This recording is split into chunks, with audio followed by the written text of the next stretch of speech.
bienvenue à cette deuxième journée du forum InCyber ici au Grand Palais à Lille pour cette édition 2024. Nous allons débuter la journée ici sur le village ID et KYC avec Émilie Bonnefoy, cofondatrice et CEO de la société Open Sesame, et Xavier Domecq, président de la société ID Logisme. Bonjour. La thématique qui va être abordée est la suivante: authentification et intelligence artificielle, association risquée ou maîtrisée pour notre sécurité. Madame, monsieur, à vous de jouer.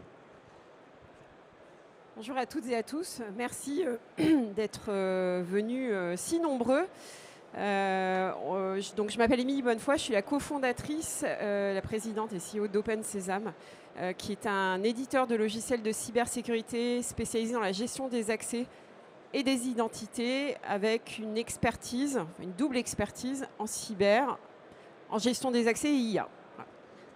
Bonjour à tous, je suis Xavier Domecq, fondateur du cabinet de conseil ID Logisme, dont notre métier c'est d'accompagner nos clients sur l'ensemble du spectre de la sécurité.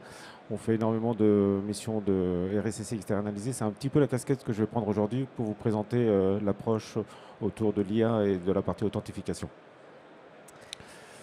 Donc on va passer une demi-heure ensemble. On va essayer de tenir une vingtaine de minutes pour avoir un petit temps de questions-réponses. Et on va d'abord essayer de planter le décor en vous parlant des enjeux autour de l'authentification et de l'intelligence, ou plutôt des intelligences artificielles. Donc en tant que RSSI externalisé pour un certain nombre de nos clients, on s'est rendu compte que l'année 2023 était la déferlante de l'IA.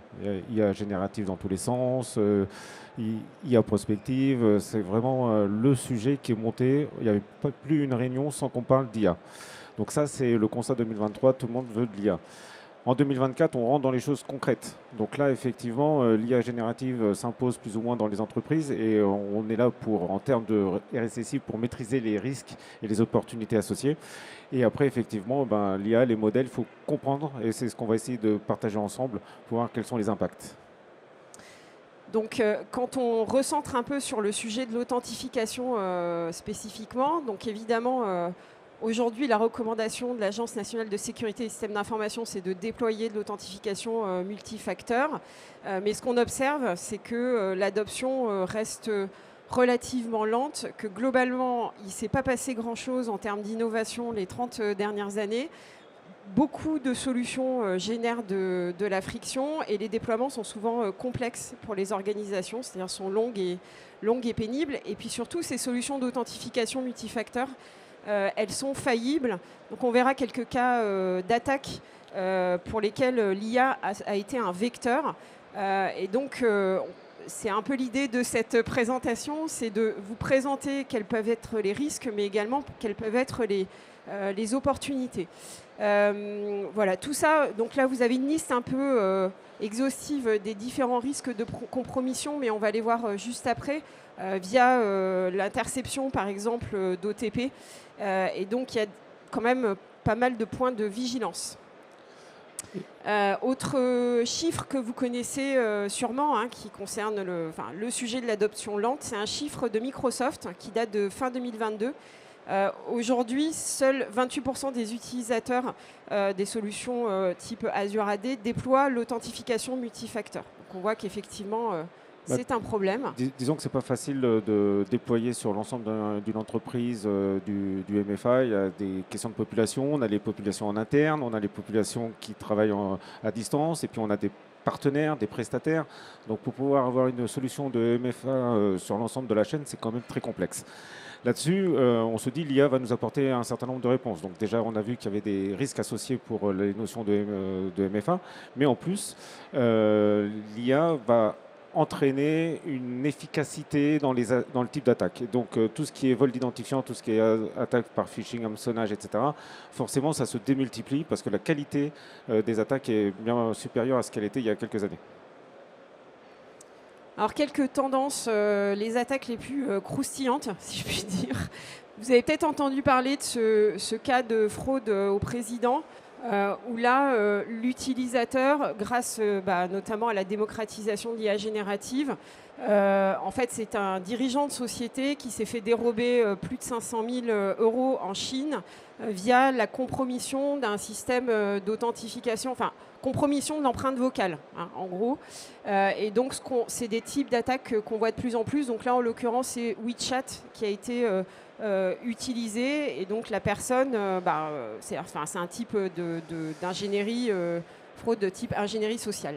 Et ce n'est pas que à la télé ou qu'ailleurs, hein. C'est-à-dire qu'on a rencontré ça chez nos clients avec une messagerie instantanée que tout le monde connaît, partage sur son téléphone et effectivement tentative d'usurpation de l'identité vocale avec tentative de fraude au président. Donc ça existe véritablement. Hein, ça va très très vite. Alors en Occident, on va dire, en Europe et aux États-Unis, on essaye de mettre des garde-fous parce que l'idée n'est pas d'empêcher d'utiliser l'intelligence artificielle, ça ne sert à rien d'aller contre le progrès. Par contre, il faut l'encadrer. Donc il y a deux petites subtilités d'approche. Il y a l'approche européenne où l'individu est au centre, donc on veut protéger ses données, on veut protéger l'ensemble de ses activités, sa vie privée. Et il y a l'approche nord-américaine qui est protéger aussi les individus, mais s'assurer qu'on puisse continuer à faire du business. Donc ne pas freiner le développement. Donc il y a des petites subtilités. Après, pour tout ce qui est règlement en Chine ou autre, c'est un petit peu différent, vous l'aurez bien compris.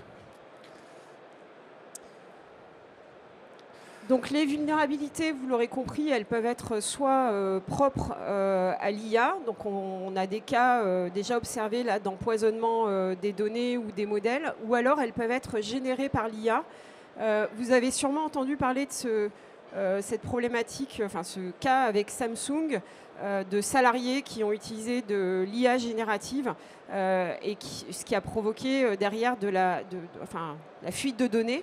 Et là, on voit bien que, effectivement, que ce soit à travers les deepfakes ou les cas de deep voice, en fait, il y a un vrai sujet autour de quels éléments je vais partager en utilisant différents modèles d'IA et à quel point mes données sensibles, qui là peuvent avoir un intérêt stratégique pour l'entreprise, vont se retrouver dans la nature. L'IA générative, c'est une plaie pour l'instant pour les responsables de la sécurité parce que c'est quand même un vecteur de communication, de fuite d'informations énorme. On écrit, plus on travaille avec le prompt, plus on renseigne l'information, plus cette information quitte l'enceinte de la sécurité de l'entreprise. Donc c'est quand même assez important. Après, on a plusieurs approches. En 2024, ça y est, c'est parti. Donc on sait qu'il y a un certain nombre de vulnérabilités. Les systèmes d'IA apprennent, donc il faut les nourrir. Donc on donne beaucoup d'informations. Ces informations aussi elles proviennent de votre entreprise, mais d'autres entreprises. Donc elles ne sont pas forcément votre configuration, vos aspects, vos problématiques. Et après, il y a les modèles d'algorithmes, de langage utilisés. Et là, effectivement, si on ne les maîtrise pas, on ne sait pas exactement quelle va être la nature de l'IA, où elle va nous emmener. Et on sait tous que les IA peuvent dériver assez vite. On a des exemples avec X et compagnie, où on perd la maîtrise de notre IA. Donc il est important de pouvoir expliquer les modèles qu'on utilise. Tout à l'heure, on avait le centre, l'individu, on doit protéger ses données. Donc si on lui applique des algorithmes, il faut qu'on sache exactement quel type d'algorithme on lui applique. Sinon, il y a une dérive très rapide. Ouais, et donc là, on va parler tout à l'heure d'authentification grâce à des éléments de biométrie comportementale. Et donc, il y a un vrai sujet sur cette question-là autour des données personnelles. Après, il y a forcément la sécurité de l'information. Donc ça, j'en ai déjà parlé. On va nourrir les IA. Donc là, il y a de la potentielle divulgation de données sensibles, business ou personnelles. Donc là, il faut faire attention à l'utilisation. Donc chaque entreprise devrait se doter d'une doctrine en termes d'utilisation d'IA. Une fois de plus, c'est pas ne pas utiliser les IA, c'est les utiliser correctement dans le respect de l'entreprise pour faire des affaires, mais aussi pour protéger son capital informationnel. C'est fondamental. Et puis après, bien sûr, il y a la mise en œuvre, le coût, la complexité, les déploiements, c'est pas forcément évident. Et une fois de plus, la casquette du RSSI, c'est de ne pas donner l'IA à tout le monde tout le temps. C'est vraiment la maîtriser. Ouais, et puis il y a un sujet aussi quand vous achetez des solutions, c'est le côté évidemment boîte noire. Un éditeur de logiciels qui vous propose de l'IA, bon, je suis bien placée pour vous en parler puisque Voilà, c'est quelque chose qu'on fait et on vous expliquera tout à l'heure comment, mais il y a un vrai sujet autour de l'explicabilité derrière du résultat et de la fiabilité. Donc il y a quand même des opportunités parce que on veut maîtriser et protéger son système d'information, la surface d'attaque augmente, les techniques et les méthodes augmentent, mais forcément, on va aussi se servir de l'IA en termes d'anticipation. Donc le RSSI augmenté, ça peut exister. Donc effectivement, le système de défense va s'améliorer, la maîtrise des informations, la maîtrise des comportements, tous ces éléments vont nous aider à anticiper, à amélioration de la détection et rapidité de la correction. Enfin, ça, c'est le vœu pieux, hein, mais parce que c'est souvent un peu long. Mais c'est quand même un enjeu pour nous. Donc, dans le métier du conseil ou dans le métier du RSSI, effectivement, il ne faut pas bouder l'IA. Voilà. Très clairement, les solutions technologiques qui embarquent de l'IA nous apportent des éléments moteurs importants. Donc, en pratique, on va vous faire une petite présentation d'OpenSesame, qui est la solution que nous avons développée chez OpenSesame, qui est une solution d'authentification forte sans mot de passe, innovante et souveraine, et qui effectivement permet de libérer les utilisateurs de leur mot de passe avec un déploiement rapide, notamment grâce à l'usage d'intelligence artificielle, et avec un module d'authentification continue qui permet notamment de lutter contre la fraude. Je ne vais pas vous faire voilà, dans le détail ce schéma un peu barbare. Je remercie ici mon architecte. Mais en gros, ce qu'il faut comprendre, c'est que pour nous, l'enjeu, c'est de faire progresser l'authentification. Comme je l'ai dit, il ne s'est pas passé grand-chose les 30 dernières années. Et c'est de proposer des systèmes qui sont efficaces pour lutter contre la fraude. Et malheureusement, comme aujourd'hui, on voit des attaques qui sont de plus en plus complexes, type MFA fatigue, type de l'attaque sur des systèmes biométriques simples. L'idée, c'est de combiner en fait l'ensemble des facteurs. C'est ce que nous, on appelle l'authentification multimodale. Et c'est d'apporter davantage de sécurité tout en respectant la vie privée. Donc sur ce point... Pardon, je suis bavarde. Sur ce point, on travaille avec l'INRIA. Peut-être certains d'entre vous sont venus voir hier notre presse dans l'espace recherche. C'est très important. En fait, on travaille avec un labo qui s'appelle Privatix. Je profite pour faire un peu de pub pour eux. Et en fait, Privatix, c'est un laboratoire qui travaille en étroite collaboration avec la CNIL, ce qui était pour nous absolument fondamental, c'est-à-dire de proposer une solution qui soit respectueuse de la vie privée des utilisateurs. Moi, je voulais juste ajouter quelque chose. On a dit tout à l'heure que le MFA, qui était la solution à l'heure actuelle, qui était censée être la plus performante en termes d'authentification de sécurité, on voit déjà qu'elle n'est pas déployée globalement. Donc, elle est déjà attaquée et déjà certaines fois mise à mal. Donc, ce type de solution, c'est là où la réactivité est intéressante, c'est que ce type de solution nous permet de trouver des parades assez rapidement. Donc, on gagne en temps de réaction. Voilà, donc suppression des mots de passe, pas d'application supplémentaire à installer, une fédération d'identité complète et une révolution pour les utilisateurs. On a fait aussi un gros travail autour de l'adoption, de tous ces enjeux-là. On travaille aussi sur le CNRS, avec le CNRS sur la partie cognitive. Comment est-ce qu'on permet à des personnes qui parfois ont des usages soit un peu complexes ou alors qui sont en situation, typiquement des personnes en situation de handicap, comment est-ce qu'on les aide à s'authentifier en toute sécurité. Et donc notre solution permet en quelques secondes, avec un email, de créer un compte, de saisir son empreinte biométrique. Donc ça requiert d'avoir un appareil associé, mais il y a d'autres modalités. Vous viendrez nous voir sur le stand, on vous fera la démo et on vous montrera. Et donc ensuite, ça permet d'utiliser en toute sécurité, en toute simplicité, ces applications. L'IA, où est-ce qu'elle intervient en fait dans ce qui a l'air d'une apparente grande simplicité? Il y a 5 grands axes. Au niveau de la récolte des données, donc on ne va pas se contenter de simplement prendre l'empreinte digitale ou éventuellement faire de la reconnaissance faciale. On va récolter des éléments de biométrie, des caractéristiques techniques. Donc ça peut être les caractéristiques, la carte graphique de l'appareil. Ça peut être la version du navigateur et des caractéristiques comportementales. Donc typiquement, vos téléphones sont équipés d'un gyroscope, d'un accéléromètre. C'est des volumes de données qui sont extrêmement importants et qu'on ne peut pas traiter sans IA. Donc, je précise ici que ce sont des algorithmes maison qu'on utilise sur les couches critiques et ça en fait partie. L'IA va nous permettre aussi de traiter les données. Alors quand je dis l'IA, ces différentes techniques de mathématiques avancées et différentes intelligences artificielles.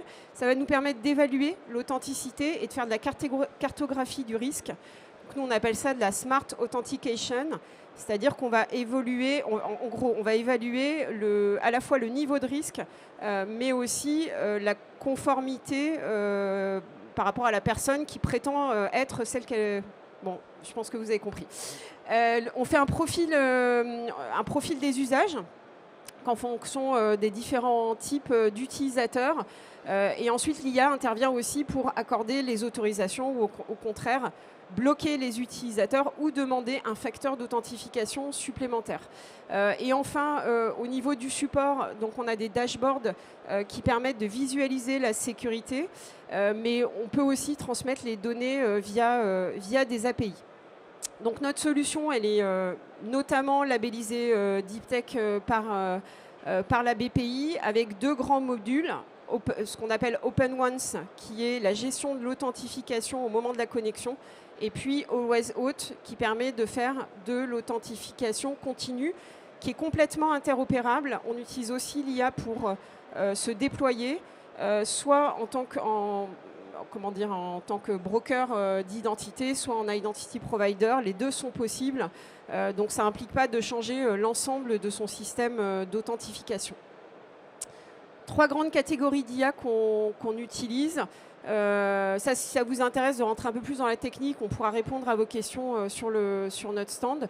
Des IA qui permettent de faire de la prédiction, donc notamment de l'identifiant d'utilisateurs en fonction des différentes données qu'on va collecter. De la cartographie des risques.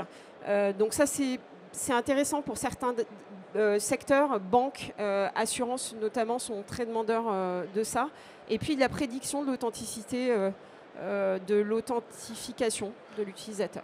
La cartographie des risques, c'est la partie pour un RSSI qui va lui permettre de choisir la solution la mieux adaptée à ces problématiques. C'est vraiment nécessaire. On ne met des éléments de sécurité qu'au regard d'un risque. Voilà, ça c'est un principe de base, donc c'est important d'avoir ce type de solution qui embarque cette notion de risque. On en a déjà un petit peu parlé, donc vous êtes tous confrontés à l'IA plus ou moins, et effectivement il y a ce règlement européen qui arrive.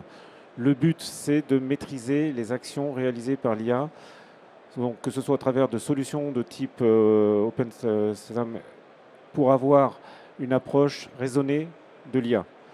Les modèles doivent être connus. Une fois de plus, on ne fait pas n'importe quoi avec les données, surtout quand il y a de la donnée biométrique. Donc c'est vraiment fondamental. Et après, à partir de là, on a l'application, pas de discrimination, pas de traitement particulier qui risquerait d'avoir un impact sur l'individu. Voilà. Donc là, on est sur des éléments de sécurité. L'authentification, c'est un modèle. Il y a tous les comportements des utilisateurs de votre système d'information, où là, on pourrait tenter aussi de cartographier des comportements d'utilisateurs.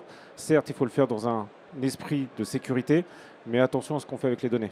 Voilà, c'est fondamental. Ouais, je vais juste préciser, notre solution a été développée sur la base de protocoles standards, que je ne vais pas détailler ici, mais en gros, ce qu'il faut retenir, c'est que les données de biométrie restent stockées sur le device. En fait, on fait de l'échange de clés cryptographiques, clés publiques, clés privées.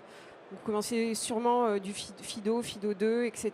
Et donc, c'est un point extrêmement important puisque pour la CNIL, le principe, c'est l'interdiction de la diffusion à distance des données de biométrie.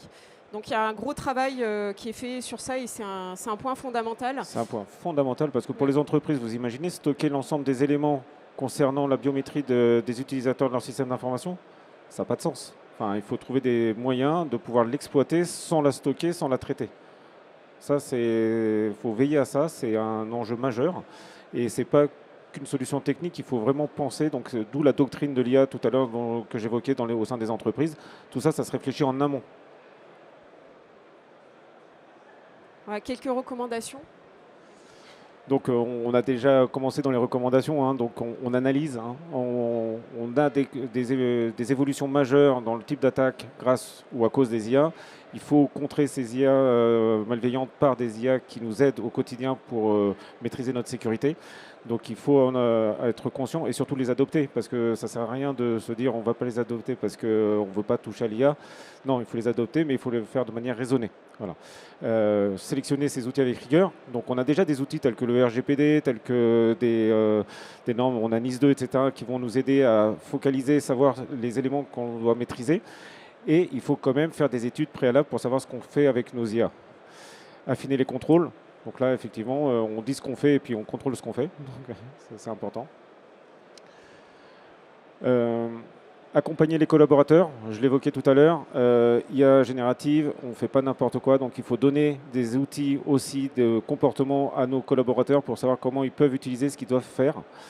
Leur expliquer ce qu'on fait aussi avec leurs potentielles données. Donc ça, c'est important.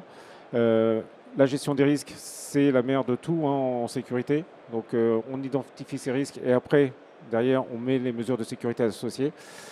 L'intégration dans le système d'information, on a vu que pour le MFA, qui était la solution actuelle, eh ben, elle n'était pas tant développée que ça. Donc c'est qu'il y a des raisons. C'est jamais facile de mettre un système de sécurité en place. Donc il faut le travailler. Normalement, ici, on prêche des convertis, mais c'est vrai que l'intégration dans les SI des solutions de sécurité, ça prend un peu de temps et il faut le faire correctement. Oui, juste pour préciser, je parlais tout à l'heure, donc chez OpenSesame, on a tout automatisé grâce à l'usage de l'IA et notamment la partie déploiement. C'est ce qui nous permet d'être vendeur de référence sur la marketplace OVH. On est le seul vendeur à proposer ce type de solution de gestion des accès et des identités en libre service. Ça nous permet de déployer en quelques heures, quelques jours, quelques semaines des systèmes robustes et agiles. Et documenter les règles de fonctionnement des systèmes d'IA. Donc ça, c'est un peu tout ce que je viens d'expliquer. On dit ce qu'on fait, on l'écrit et on s'assure que tout le monde en a connaissance. Les règles du jeu doivent être connues par tout le monde. Donc ça, c'est fondamental. Ouais. Bon, une petite citation de Voltaire pour finir. Sur le sujet de la responsabilité, vous la connaissez peut-être dans Une avalanche, aucun flocon n'est responsable. Sur le sujet de l'IA, il y a un très très gros sujet sur qui est responsable. Qui est responsable en cas de fuite de données, qui est responsable si le système d'authentification ne marche pas, comme il avait prévu de fonctionner, etc. Donc voilà, notre recommandation finale, c'est aussi pour avoir des relations paisibles avec vos salariés, vos partenaires. C'est vraiment, un peu comme contrat de mariage, c'est vraiment d'anticiper, je dirais, le partage des responsabilités, en amont, si possible. Et donc, quelle que soit votre place au sein de l'entreprise, si vous poussez pour une solution d'IA, ne soyez pas tout seul. Il faut que ça soit un projet d'entreprise. Voilà. Donc, ça se réfléchit, ça se mûrit et après, ça se déploie. Merci. Merci beaucoup, en tout cas. Et donc, on est sur le stand F43, qui est vraiment à 2 pas d'ici. Je ne sais pas si vous voyez le logo Quorum, Securnum, c'est juste là. De toute façon, vous retrouverez le plan sur l'application, sur les plans papier dont vous disposez sans doute. On a un petit peu de temps devant nous. C'est la conférence qui a eu le plus grand succès là, sur ces 2 jours. Il y en aura peut-être d'autres qui auront autant de succès. On en profite. C'est un moment privilégié. On a quelques minutes pour des questions. Donc s'il y en a, c'est peut-être le moment de les poser. N'hésitez pas. N'hésitez pas. Je viens vers vous avec le micro. Vous avez parlé tout à l'heure qu'il y a des réglementations qui sont en train de se mettre en place en Europe, aux US. Ouais. On voit qu'il y a d'autres géographies qui sont cybernétiquement actives et qui n'en mettent pas forcément, ou en tout cas pas d'autant restreignantes. Est-ce que ça ne va pas créer davantage de déséquilibre? Est-ce qu'il n'y aura pas des IA plus puissantes, plus vénales dans certaines géographies? Alors, des IA plus puissantes, je pense que tout le monde se partage le capital intelligence. Donc là, je ne suis pas très inquiet sur le niveau. Par contre, effectivement, sur leur utilisation et leur volonté de nuire potentiellement ou d'aller capter de l'information, effectivement, ça va être inégal. Après, ce n'est pas parce qu'on a certains pays qui mettent en place des réglementations qui ne s'interdisent pas quand même de les franchir pour aller capter de l'information. Hein. C'est déjà à l'heure actuelle, c'est déjà le cas. Mais effectivement, il y a une dissymétrie évidente. Ouais, si je peux juste compléter, en fait, c'est une question hyper intéressante. C'est la question de l'IA au service de quoi? Et très clairement, selon qu'on regarde à droite ou à gauche du globe, on n'a pas tous la même compréhension, ou en tout cas acception de à qui appartient la donnée. et quel usage pour l'IA. On va dire que si on regarde plutôt à droite, si on est en face de la France, plutôt à droite, c'est plutôt pour contrôler la population. Donc là, les IA, effectivement, si on parle de la Chine a énormément investi sur l'intelligence artificielle. Et les États-Unis qui aussi ont une vision un peu particulière de à qui appartient la donnée, puisque là, on est essentiellement centré sur le business. Là, oui, effectivement, il y a aussi des gros sujets d'investissement. Où aujourd'hui, on est très en deçà en France, même si on a un monsieur IA au niveau, gouvernemental. Mais voilà, c'est un vrai sujet. Et du coup, je pense que c'est important que nous, en Europe, on ait une singularité qui soit comment est-ce que je vais utiliser, ça fait un peu bisounours de dire ça, mais l'IA au service du bien commun, et notamment pour faire progresser les questions d'adoption, de sécurité. Voilà. Et donc c'est un peu l'ambition. Thierry Le Breton en a parlé hier, de l'IA Act. L'ambition, c'est de valoriser cette singularité et de faire en sorte qu'il y ait un cadre quand même sur lequel les différentes entreprises et acteurs institutionnels puissent s'appuyer. Mais c'est un vrai sujet. Éviter le Far West. Donc c'est pour ça que vous avez tous les usages interdits. Là, en fait, si vous lisez en creux, c'est tout ce que font les pays de l'Est. Voilà. Donc on a une approche différente où l'individu est placé au centre. On peut peut-être prendre une autre question. Effectivement, on a encore le temps pour une question. S'il y a un volontaire ou une volontaire, n'hésitez pas, c'est le moment. Merci beaucoup pour votre participation. Allez, on peut les applaudir à nouveau. Merci. Émilie Bonnefoy, Xavier Domecq.